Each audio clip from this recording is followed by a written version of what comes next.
go. Hello, everybody. Welcome to HopTopics, where we talk about beer and movies. My name is Matt. And I'm Cameron. And today we're talking about Dark Phoenix. And today we're talking about, as far as the beer goes, Modern Times, Blazing World. But we'll get into that a little bit later. First, what were you expecting out of Dark Phoenix? I was expecting nothing very good. I mean, after the last movie, everything just kind of snowballed, and they tried way too many different things, and it just didn't work. But yeah, my expectations were super, super low when coming to this movie. It's not good. Yeah, I kind of had a similar feeling where, coming off of Apocalypse, which I did not like very much at all, my expectations were not great. They didn't do a lot of character building in Apocalypse, which most of the characters, other than a select few, are in this new movie. And so, yeah, I really had a very low expectation going into this movie, and they're adapting one of the best Marvel storylines of all time. Yeah, definitely one of the good ones. Yeah, it definitely hits home for me. Absolutely.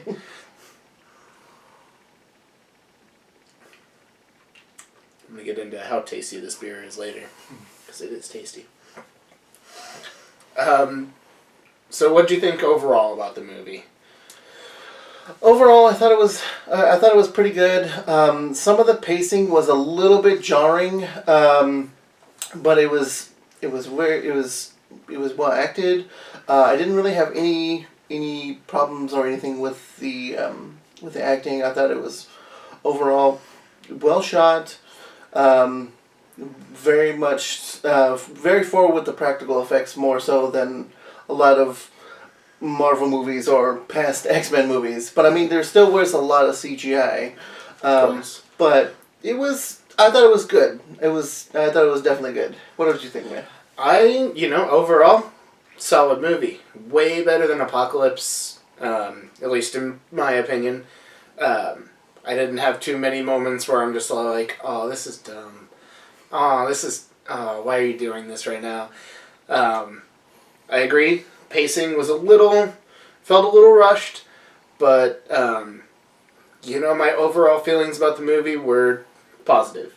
There were some definite things that, for a lot of people, should have been explained more, and we should have gotten more information on certain things, but with an already just under 2-hour runtime, I kind of see where they were coming from, but, it is what it is.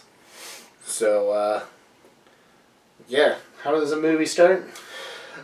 Basically, the movie starts off with the X-Men being more of a hired help, essentially, from... Well, first, we get a little backstory on Jean Grey as a child, and how she came to live with Charles Xavier at the mansion and become one of the X-Men. One of the X-Men, yes. So, we got that whole introduction, which plays a big role. Otherwise, I would have been kind of irritated by it if it wasn't such a big part of it. Yeah, it was more of a pivot point for the rest of the movie later. Yeah, for more of the climax of the movie. Yeah, but they really hammer into the whole message of this movie for this whole thing. Just for X-Men in general, like they hammer it in. Well, yeah, they really do. I mean, the whole point of X-Men is an outdated thing for racism, but I mean, they still try and put a message out through the entire movie, and it's constantly hammered into you. Not in a bad way. It's just it's constantly being be reminded. And, we've had 1, 2, 3, 4, 5, 6, 7 X-Men movies already. Not including 8. And then if you include Deadpool, 10. So we've had a lot of X-Men, and this whole thing has been hammered in multiple times. the whole inequality of mutants and what Charles Xavier is trying to do has been established many times before. So, yes, the introduction was necessary for this particular plot, but if it hadn't been as pivotal, I would have been a lot more upset about it. It would have just been, hammering a nail that's already well driven in. Well driven in, yeah. It's beating a dead horse essentially. But yeah, back to where you started. So they get sent into space because they have to save astronauts, and they see this cloud that's essentially going after the ship. They call it a solar flare. Yeah, they call it a solar flare. And essentially they have to save all these astronauts, and they try to save them,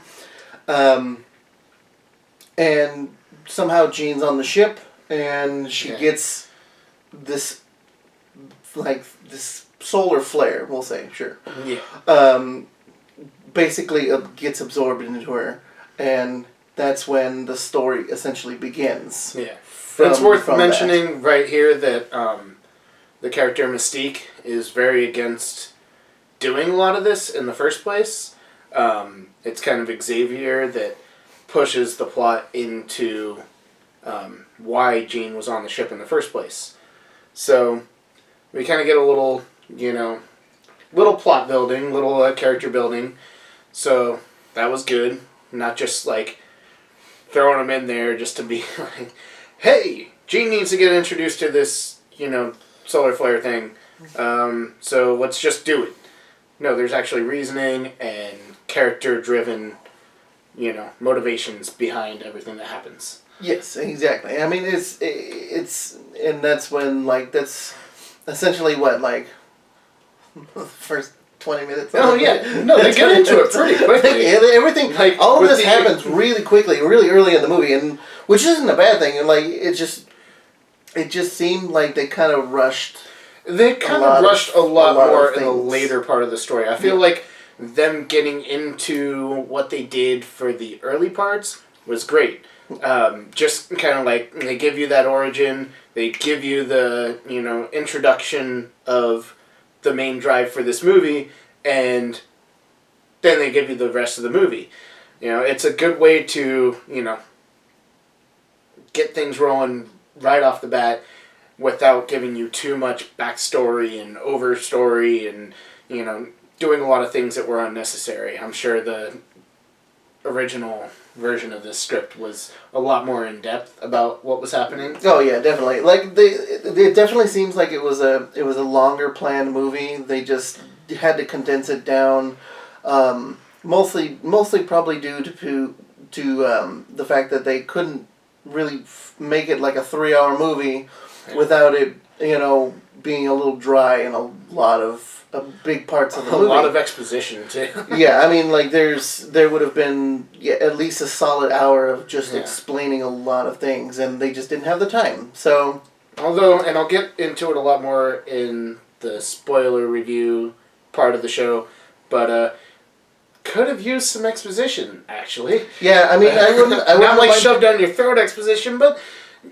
I really need some answers to some things. Yeah, I wouldn't have minded a little bit more of an explanation from a lot of what was going on with the story. They could have made it a little bit longer, maybe given it maybe had the movie be 220 ish. About a half hour would have been a little bit. Even just an extra 15 to 20 minutes. I mean, not even give it that whole extra half hour, because that would have been damn near 2.5 hour movie.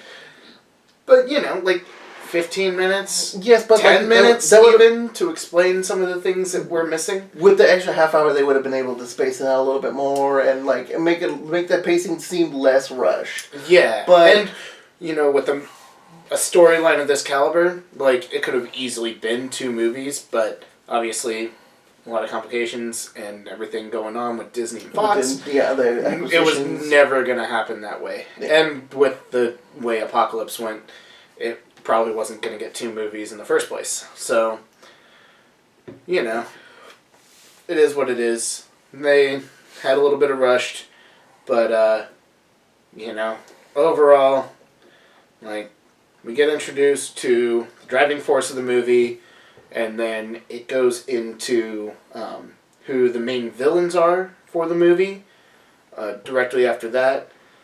And then... Which you have to pay attention to, because they mention it for like 2 seconds. Yeah, it's literally one line that could have easily been a throwaway line that you wouldn't even notice if you weren't paying it the slightest bit of attention. So pay close attention to that part. Yeah. Like it all happens really quickly right after Jean gets this solar flare. Mm-hmm. Which, solar flare, bringing us into our beer, which today is Blazing World by Modern Times. And Modern Times, semi-local brewery for us. It's down in San Diego. They're not a huge brewery like, Stone, Ballast Point, Firestone, but they come out with a lot of beers. They have a pretty good reach for distribution. So if you're in the Southern California area, you should definitely be able to pick this up. Yeah, really, let's see. It's a pretty straightforward IPA, more or less. The can gives you a lot of detailed information, really, as far as what they were kind of going for. Gives you the 3 points: hoppy, dank, amber. Hoppy meaning, like a lot of IPAs, it's going to be more bitter.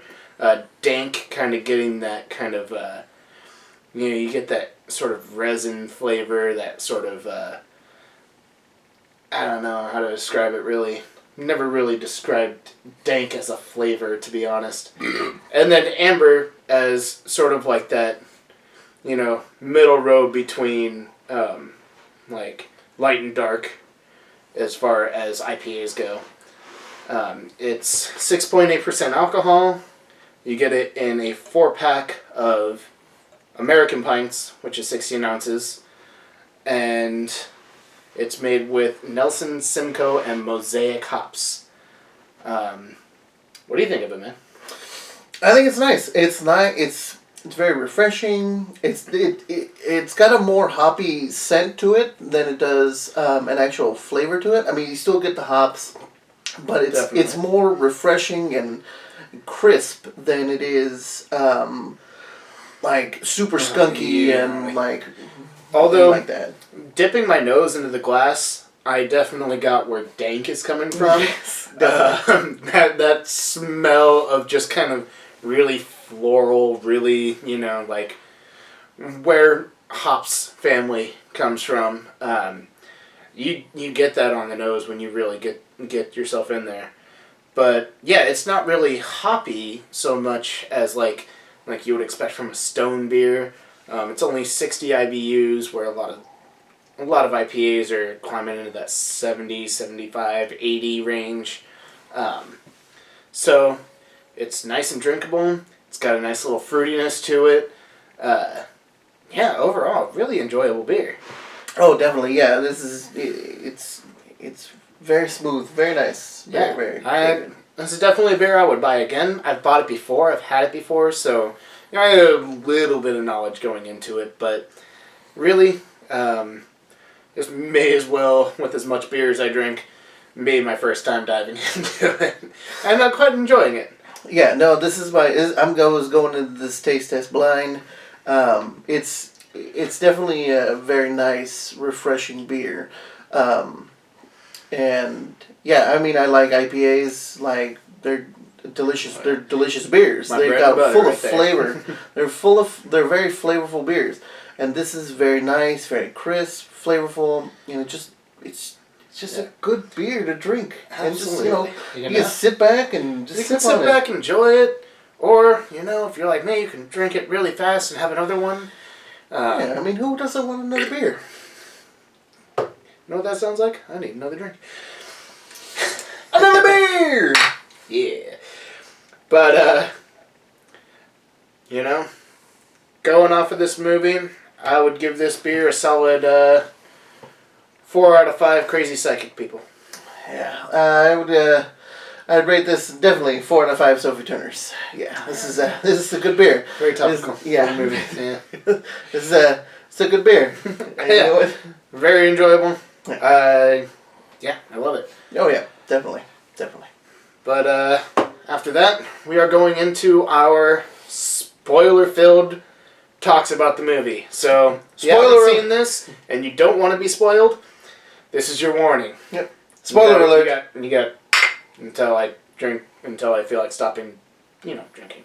Relatively.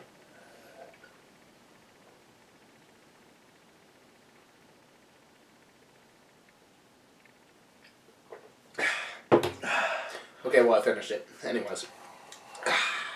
Oh, there's beer in here. Yeah, I haven't finished all of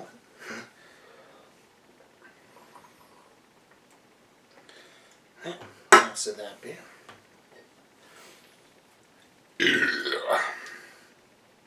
Probably edit this part out while we're lagging, because it's probably something like a minute.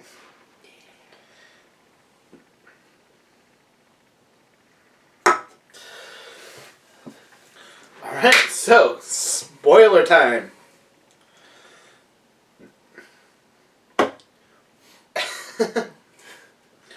We didn't get too much explanation on what the Phoenix Force was, did we? They didn't even call it the Phoenix Force. They just really called it. They didn't really call it anything. It was once referred to in the movie as a cosmic force that, started creation. Yeah, that isn't.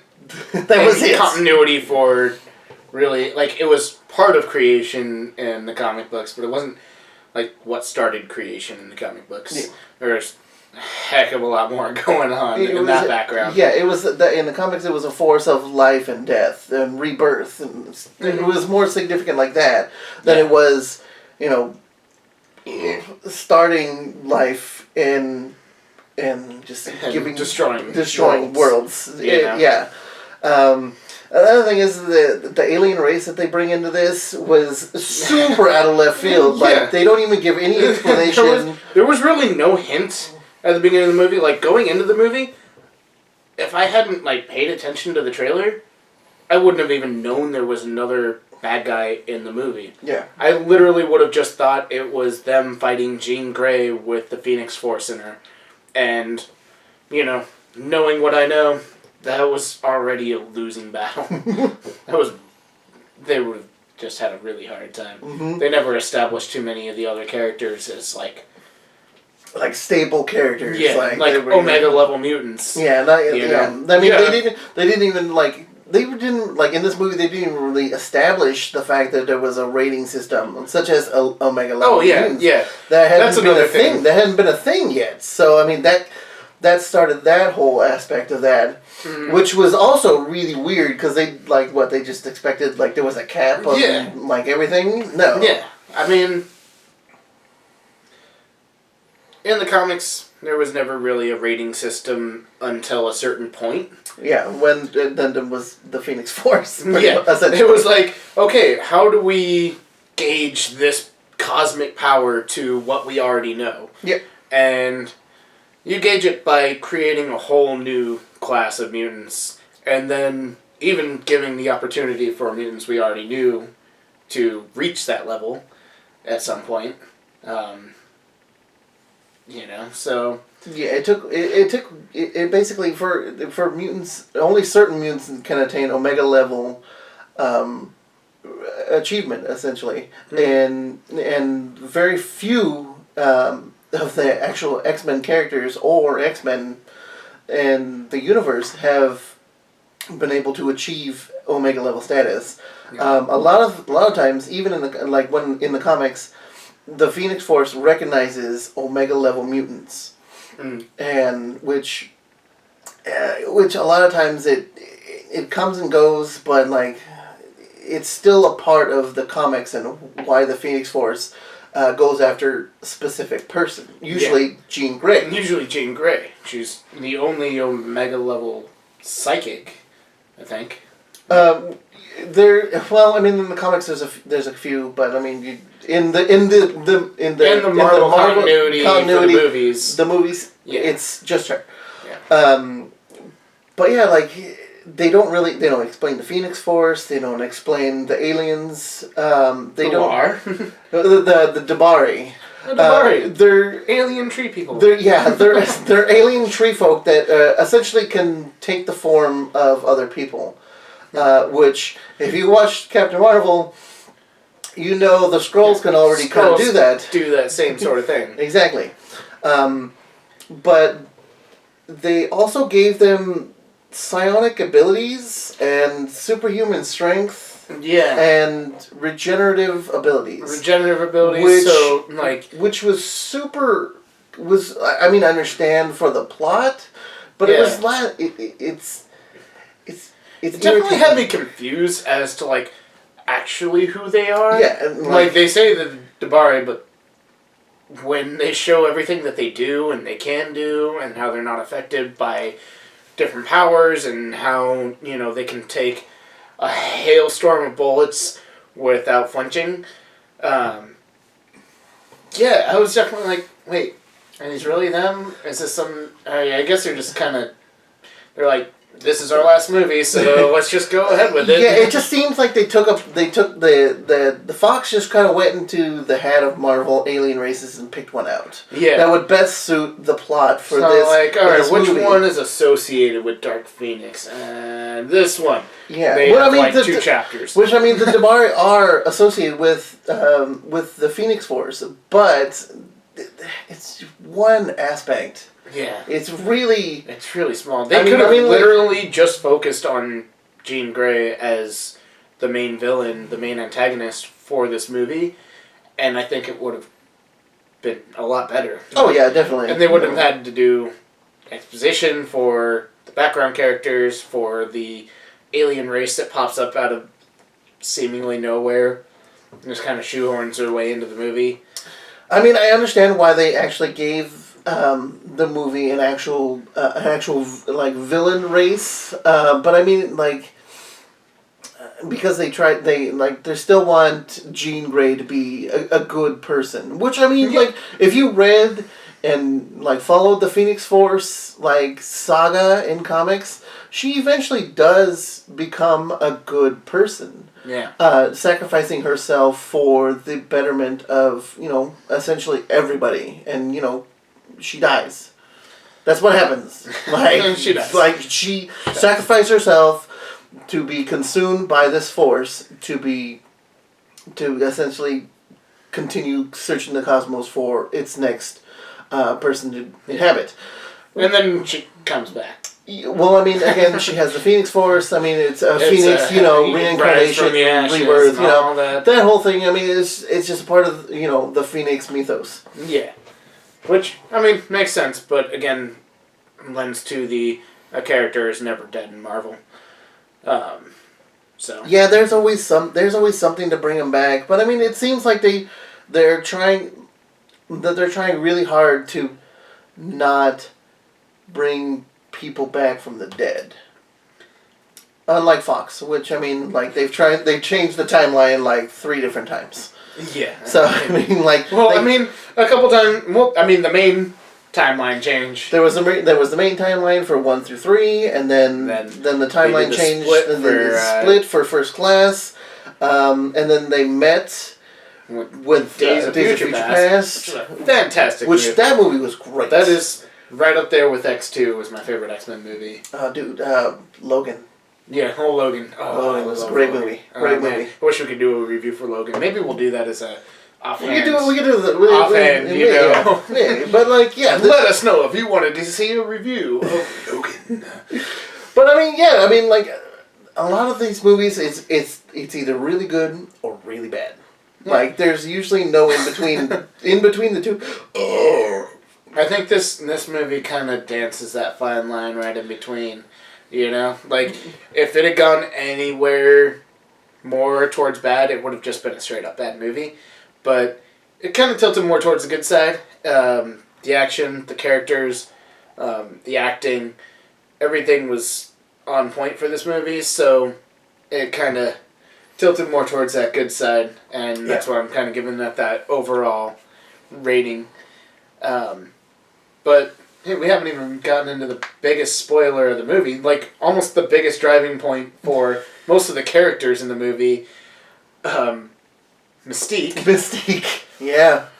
Mystique dies, what, a half hour in the movie? Half hour in the movie. 30 minutes in the movie. You know? She's dead. And you can kind of see it coming. She's talking about, like, you know, being at odds with Charles. Oh, it's super hinted at, yeah. Throughout the entire beginning of the movie. Wanting to leave the mansion and take Hank and go live somewhere else. Go live their lives now that mutants aren't hated so much and that they're more socially acceptable, that they're seen as, like, superheroes. Yeah, yeah, exactly. Like, Mystique. Yeah, I totally knew that was gonna happen. Yeah. Like, I mean, like Jennifer Lawrence is done with being with the character. Like, not that she had much of a choice to begin with. Yeah, the whole merger. True. They were gonna recast. I mean, they were gonna recast all these to bring in mutants into the MCU, but I mean, like, it's just like you knew.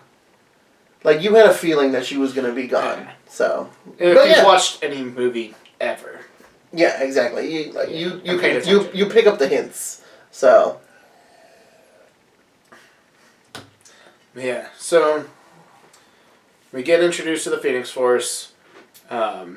Jean Grey, at first, feels amazing, unstoppable, super powerful. Hank even admits that her power is off the charts. Like, he's got to create a whole new system just to figure out how strong she really is. And then... Gotta fix the machine. And then one accident happens at a party, and suddenly Jean goes from being super happy and feel good to, I can't be around anybody, I'm gonna kill somebody. There was a lot of... Yeah, the one thing that I really didn't like about this is there was a lot of trench coats. There were a lot of trench coats in this movie. I didn't pick up on that, but now looking back, there were a lot of trench coats. There was a lot of trench coats. I mean, like at one point Hank was wearing one. Sophie Turner's wearing a really long... Pretty much throughout the entire movie. Yeah, she's at the beginning she's wearing a long flowy jacket, and then she like wears a long leather trench coat. Like, the bad guy wears a leather trench coat. There's a lot of trench coats in this movie. It's almost like the Matrix, man. Right? Are we really in the Matrix? But not as computer generated. Yeah. There were definitely more practical effects in this movie than there were in the Matrix. Yeah, which was nice. But yeah, I mean, like, it wasn't overall it wasn't a bad movie. No, I liked the movie. I would watch it again. Yeah, probably definitely. More or less offhand. You know, it's on the movie channels. I'll put it on. I'll, enjoy it in the moment. But it's not something that. After I buy it. Yeah, I mean, I know you'll buy it. I have a movie problem. Okay, I have a movie problem. I know you have a movie problem. I like movies. We have an entire closet dedicated to your movie problem. Yes. And that's not even all your movie problems. It's not a problem I'm willing to fix. Yeah, it's only a problem when I'll stop. We don't like that. We don't like to talk about it. Alright, well... Yeah. That brings us to the end of the video. Yeah. If you want to know what happens in the rest of the movie, go see the movie. Yeah. It's a good movie. You should go see it. It is a good movie. Even if you end up waiting, you'll still enjoy it. It's worth it. It is. It really is. But anyways, here's to you. Here's to me. Friends for life we shall always be. And if by chance we disagree, well, then screw you. Here's to me.